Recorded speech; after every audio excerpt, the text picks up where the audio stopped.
السلام علیکم جناب، سب خیر خیریت سے ہیں؟ ٹھیک ہے، بہت شکریہ آپ کا، آپ چینل کو سبسکرائب کر رہے ہیں، لائک کر رہے ہیں، شیئر بھی کر رہے ہیں اور سن بھی رہے ہیں۔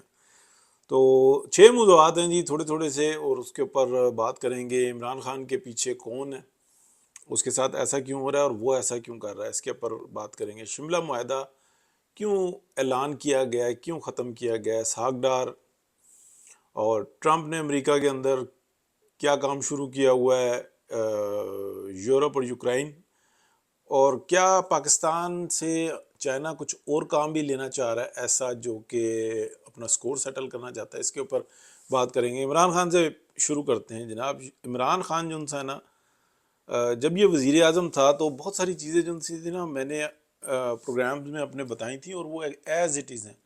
اور یہ جو اگر میں کہتا ہوں نا کہ میں نے بتائی تھیں، تو اس کا مطلب یہ نہیں ہوتا کہ مجھے ہی پتہ تھیں، کسی اور کو نہیں پتہ تھیں، وہ سب کو پتہ تھیں۔ اور بہت سارے لوگ جو اندر اس بات کو ڈسکس کر رہے تھے کہ اس کا اصل مقصد جو ہے معاشرے کو تباہ کرنا ہے۔ اور وزیر اعظم کے ہوتے ہوئے جو اس نے، یعنی کہ اس کو ٹارگٹ دیا گیا تھا کہ پاکستان کو ڈی نیوکلیئر کرنا ہے، وہ کر نہیں سکا۔ اس کے علاوہ جو بڑے بڑے کام تھے وہ تقریباً کر لیے تھے کچھ، یعنی کہ ایک ایٹمی اثاثے بھی جو تھے نا، وہ سرنڈر کروانے تھے، اسرائیل کو تسلیم کروانا تھا، وہ وہاں پہ رہ گیا۔ باقی اللہ تعالیٰ کا بڑا کرم ہے پاکستان کے لیے، جو نا بہت لوگ ایکٹیو ہو گئے تھے اور یہ اسی کے کرم سے ہوئے تھے، پھر بچت ہو گئی، تو یہ ساری تبدیلی ہوئی۔ تو یہ جو نا ایک لابی ہے، اس کے لیے کام کرتا ہے، اس کو پروگرام دیا جاتا ہے، یہ وہی بولتا رہتا ہے جس سے معاشرے میں انتشار رہے۔ تو یہ بات سمجھیں کہ پہلے بہت زیادہ تکلیف دہ تھا، ابھی تھوڑا سا کم ہو گیا، یعنی کہ لوگوں کو ہوش آتی جا رہی ہے، لوگ جو نا اس انا کی جنگ سے باہر نکلتے جا رہے ہیں، بتدریج جس میں کمی ہوتی جا رہی ہے۔ اچھا، دوسرا جو نا شملہ معاہدہ، دیکھیں جب 9 اور 10 کی رات کو جب یہ پھڈا پڑا ہے نا، تو صبح کا وقت جو تھا وہ کچھ ایسا تھا کہ جب حملہ ہوا ہے تو بہت زیادہ جذبات تھے، اور یہ کوئی 5-6 گھنٹے آپ کہہ لیں کہ پاکستان کی فوج جو سی تھی نا، بہت زیادہ فارورڈ ہو چکی ہوئی تھی، کہیں پہ 6 کلومیٹر، کہیں پہ 8 کلومیٹر، 10 کلومیٹر، مطلب مختلف باتیں ہیں۔ کوئی 20 کلومیٹر اور کوئی 30 کلومیٹر تک کہتا ہے کہ جناب کچھ ایریاز کے اندر آگے گئے ہیں، لیکن یہ پٹی آپ سمجھ لیں کہیں پہ کم کہیں پہ زیادہ۔ اچھا، اس کے بعد پھر یہ جموں کشمیر کے کچھ علاقوں میں یہ تھوڑا سا واپس آئے ہیں۔ واپس اس لیے آئے ہیں کہ انہوں نے دیکھا کہ ہم نے ڈیفنس کہاں پہ زیادہ بہتر کرنا ہے، یعنی کہ ایک ایسی جگہ پہ پہنچ گئے ہیں کہ اوپر انڈین چوکی ہے، لیکن وہاں پر ابھی تک موجود ہیں، تو فارورڈ نہیں ہو سکے، تو یہ پھر تھوڑا سا اور پیچھے آ گئے کہ بیچ میں نا وادی آ جائے تاکہ ڈیفنس کرنا جو نا اپنا آسان ہو۔ تو پھر کچھ دریا کا بھی مسئلہ تھا کہ جو دریا میں یہ تھا کہ اگر وہاں سے دریا جب تیز ہوتا ہے تو اس وقت میں اس کا ڈیفنس کرنا ایریا کا، تو یہ پیچھے آ گئے۔ اب شملہ معاہدہ کیوں ختم کیا؟ دیکھیں، شملہ معاہدہ یہ ہے کہ جہاں پہ جو ہے وہ وہیں پہ رکا رہے گا، اور جو بھی بات ہے ہم دونوں مل کے، یعنی کہ انڈیا اور پاکستان مل کے بیٹھ کے طے کریں گے اس کو۔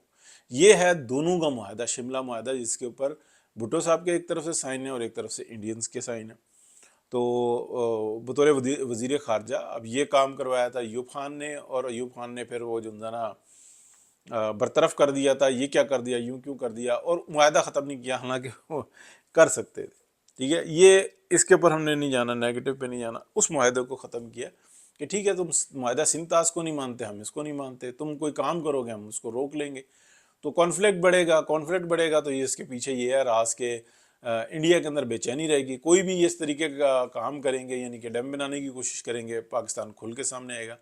پاکستان اعلان کر چکا ہوا ہے، تو پھر یہ اب اگر جیسے جو آپس میں یہ رابطہ کر رہے ہیں، تو وہ یہی کہتے تھے کہ جناب واپسی جو نا ان علاقوں میں چلے جائیں جہاں پہ ہم پہلگام واقعے سے پہلے تھی، تو پاکستان کہتا ہے کہ ضرورت ہی نہیں ہے، پہلے آپ تو ریٹرن مانگیں کہ بھئی ہمارے اتنے علاقوں پہ قبضہ کر لیا، میپ بنا کے دیں اور ثابت کریں، تو اس طریقے کی بات ہے۔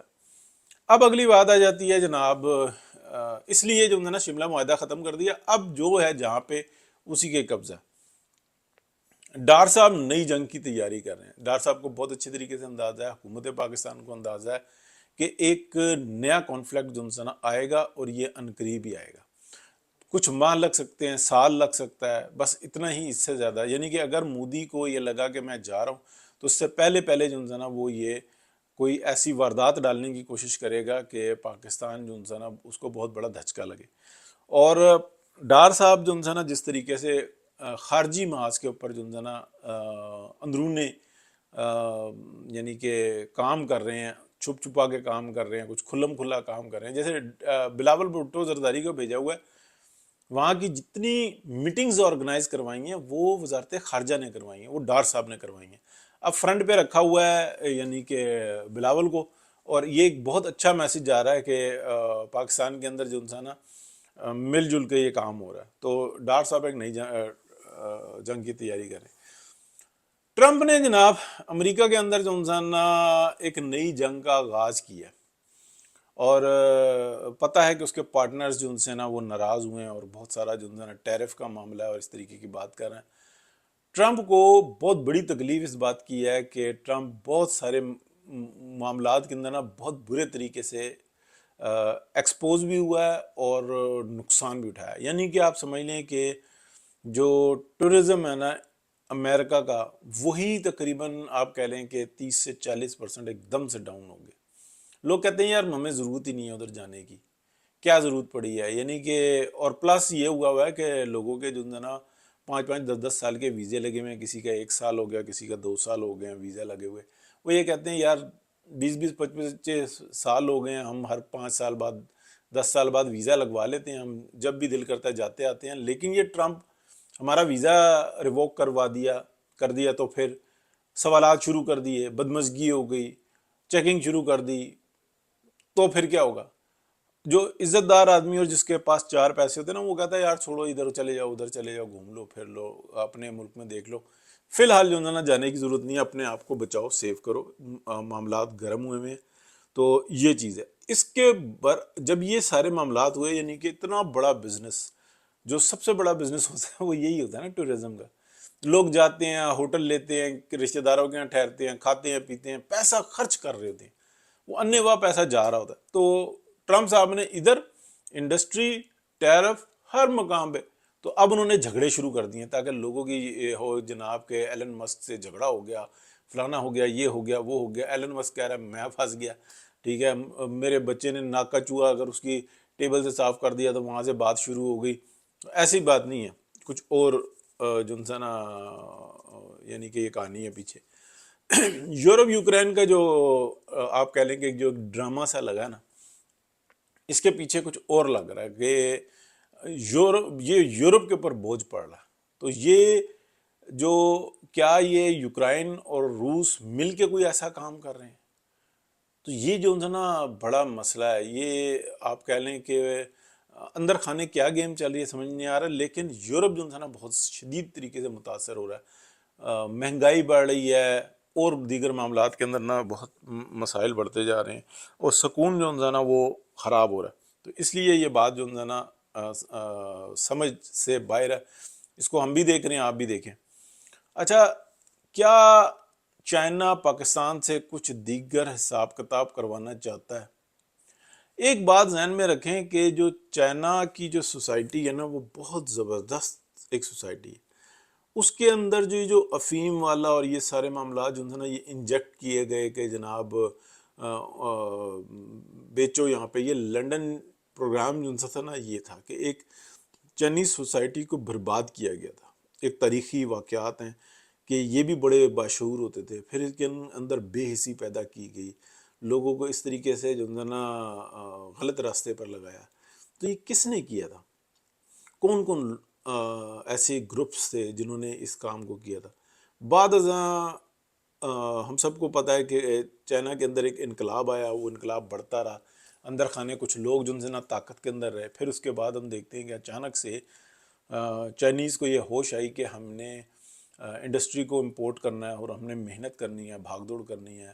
پھر انہوں نے جہاں سے جو چیز ملی تو وہاں سے وہ چیز لی. سب سے زیادہ جو ملنے والی چیزیں تھیں وہ امریکہ سے تھیں. تو یہ امریکن ٹیکنالوجی کو, جرمن ٹیکنالوجی کو, فرینچ ٹیکنالوجی کو یہ کاپی کر کے اور یہ آگے بڑھاتے چلے گئے. اور ان کی اپنی ایک پالیسی تھی کہ ہم نے عوام کو جو نا وہ رچ کرنا ہے اور عوام کو راستہ نکال کے دینا ہے. اچھا, پھر وہ ایک ایسا ٹائم آیا 90s میں, یہ باہر آ گئے. پھر اس کے بعد انہوں نے کہا کہ جناب اب ڈیولپمنٹ کرو. تو پوری دنیا میں اتنے پل نہیں بن رہے جتنے صرف چائنا میں بن رہے. پوری دنیا میں ایسی بلڈنگیں جو نہیں بن رہی جو چائنا کے اندر بن رہی ہیں. پوری دنیا کے اندر اتنا سیاحت پہ کام نہیں ہو رہا جتنا صرف کیا کہتے ہیں چائنا کے اندر ہو رہا ہے. تو آبادی کو کنٹرول کرنے کے لیے جو انہوں نے طریقہ کار نکالے ہیں وہ ہمارے سامنے موجود ہیں. اچھا، پلس جہاں جہاں پہ لوگوں میں شعور بڑھتا جا رہا ہے وہاں وہاں پہ نرمی ہوتی جا رہی ہے، اور جہاں جہاں پہ لوگ کہتے ہیں کہ نہیں ہم نے باز نہیں آنا وہاں پہ سختی موجود ہے. پھر جو ایک آپ کہیں جو مذہبی رجحان ہے اس کے بارے میں بھی جو انسان مختلف رائے ملتی ہیں، مختلف جگہوں پہ مختلف طریقے سے وہ ٹریٹ کرتے ہیں. تو ایک ہمیں نظر آتا ہے کہ وہ پاکستان کے ساتھ معاملات کسی اور طرح سے، بنگلہ دیش کے ساتھ کسی اور طرح سے، سری لنکا کے ساتھ کسی اور طرح سے، انڈیا کے ساتھ کسی اور طرح سے. تو یہ اپنے دماغ کا استعمال کرتے ہیں اور بہت اچھے طریقے سے کر رہے ہیں. اور جو یورپ ہے اس کے ساتھ ڈیل بالکل مختلف طریقے سے، اور امریکہ کے ساتھ بالکل مختلف طریقے سے کر رہے ہیں. تو یہ مطلب بہت دور اندیشی کے ساتھ آگے بڑھ رہے ہیں. اچھا، اس کے علاوہ ایسا نہیں ہے کہ مسلمانوں کے ساتھ کسی اور طرح سے، اور جوئش کے ساتھ بالکل کسی اور طرح سے، اور کرسچنز کے ساتھ بالکل کسی اور طرح سے یہ کر رہے ہیں. یعنی کہ اس کے اندر بھی آپ دیکھیں کہ یہ بہت بڑا فرق رکھے ہوئے ہیں. ہر کنٹری جو ہے نا وہ یہ کہتا ہے انویسٹمنٹ لے کے آؤ، چائنا یہ بات نہیں کرتا. اب اندازہ لگائیں کہ چائنیز کی دور اندیشی کا، وہ یہ بات ہی نہیں کرتا کہ آپ انویسٹمنٹ لے کے آئیں، وہ تو کچھ اور بات کرتا ہے. اس چیز کو آپ مد نظر رکھ کے کہ کوئی چائنا کوئی سکور پاکستان سے سیٹل کروانا چاہتا ہے. اور پاکستان کے بارے میں میں آپ کو یہ بتاؤں کہ پاکستان اور ترکی دو ایسے کنٹریز ہیں دنیا کے اندر جو کہ مسلمانوں کی نا جو شکل ہے نا، جو اصل شکل ہے اس کے نزدیک ترین ہے. ماڈریٹ بھی ہیں، پھرتیلے بھی ہیں، شعور بھی ہے، اور بے پناہ قسم کی جو نا صلاحیتیں ہیں. پاکستان کا اکثریتی یہ جو چنگڑ خانہ ہے نا، جو ہمارے جو ادھر ادھر مزدوریاں کرنے کے لیے نکل جاتے ہیں اور جو حرکتیں کرتے ہیں، تو یہ وہ لوگ ہیں جو پاکستان کے اندر بھی دھتکارے جاتے ہیں. ان سے بات کرنا کوئی نہیں پسند کرتا. اگر جا کے مزدوریاں کر کے یہ تھوڑی سی عزت دار ایک مقام اپنا حاصل کرتے ہیں تو اپنی نسلیں تبدیل کرتے ہیں، اپنے وجود کو تبدیل کرنے کی کوشش کرتے ہیں، جھوٹ بولتے ہیں. تو کیا دنیا کو نہیں نظر آتا؟ دنیا کو سب کچھ نظر آتا ہے. کیا ان کے کہہ دینے سے کہ ہم فلانے ہیں، رانے ہیں، ملک ہیں، ہم چودھری ہیں، ہم گجر ہیں، ہم جاٹ ہیں، یہ کیا تبدیل ہو جائیں گے؟ نہیں، یہ تبدیل نہیں ہوں گے. لیکن اصل پاکستان کی جو لیڈرشپ ہے نا، جو پاکستان کا اصل اساس ہے، وہ اپنی جگہ پہ کھڑا ہوا ہے. وہ ان کی حرکتوں کی وجہ سے تھوڑا سا دبا ضرور تھا، لیکن اب دوبارہ اٹھ رہا ہے. ان کی جو آنے والی نسل ہے، یعنی کہ اس کے اوپر ایک لمبی بحث ہو سکتی ہے، بات ہو سکتی ہے، اس کے اوپر بھی کریں گے. لیکن اس بات کو سمجھیں کہ چائنا پاکستان کو فرنٹ پہ رکھ کے ایک تو سب سے بڑا معاشی مرکز ہے. لوگوں کی اٹریکشن چائنا کی طرف اتنی نہیں ہے جتنی اگر اس خطے کے اندر پاکستان کے اندر مارکیٹ بنتی ہے، جس کو بنانے کی کوشش ہو رہی ہے، تو وہ زیادہ اٹریکشن یہاں پہ پائی جاتی ہے. کہ اگر وہ کراچی اور سندھ اور یہ بلوچستان کے ایریا اگر آپ دیکھیں تو ان کا ویدر کچھ اور ہے، پنجاب کے اندر ویدر کچھ اور ہے، ساتھ ہی کے پی میں ویدر کچھ اور ہے، کشمیر، گلگت بلتستان یہاں کا ویدر کچھ اور ہے، بلوچستان اور یہ جو نا مختلف ویدرز پائے جاتے ہیں. تو اگر اس کو خوبصورت بنانا چاہیں گے پاکستانی، اور جو کہ ایک پلان کے اندر ہے، تو ریچسٹ ایریا ہوگا. لیکن اگر اس کو ڈیوائیڈ کر دیا جائے تو آپ سمجھ لیں کہ بھوک ہی بھوک ہے. یعنی کہ جیسے بلوچستان کو اللہ نہ کرے یہ علیحدہ کرنے کی بات کیوں کہتے ہیں؟ وہ کہتے ہیں بلوچی پھر صدیوں کے لیے جو نا صدیوں کے لیے آنے والی نسلیں روٹی کو ترستی رہیں گی، کیونکہ انہوں نے اپنے لیے راستے بند کر لینے. اور یہ جو مارنگ بلوچ اور اس ٹائپ کے جو لوگ ہیں وہ یہی بتاتے ہیں نا کہ ہم اتنے امیر ہو جائیں گے. کچھ بھی نہیں ہوگا. دنیا جو ان سے ہے نا جو نیگیٹو ہے، وہ یہی تو چاہتی ہے کہ ایک ایسا زہر گھولو، وہ زہر لوگوں کو خود ہی پلا دو، اور پھر اس کے بعد جو نا یہ ساری گڑبڑ. تو یہ تھی جی بات تھوڑی سی لمبی ہو گئی، 6 موضوعات تھے، اس کو ڈسکس کیا. بہت شکریہ، اللہ حافظ.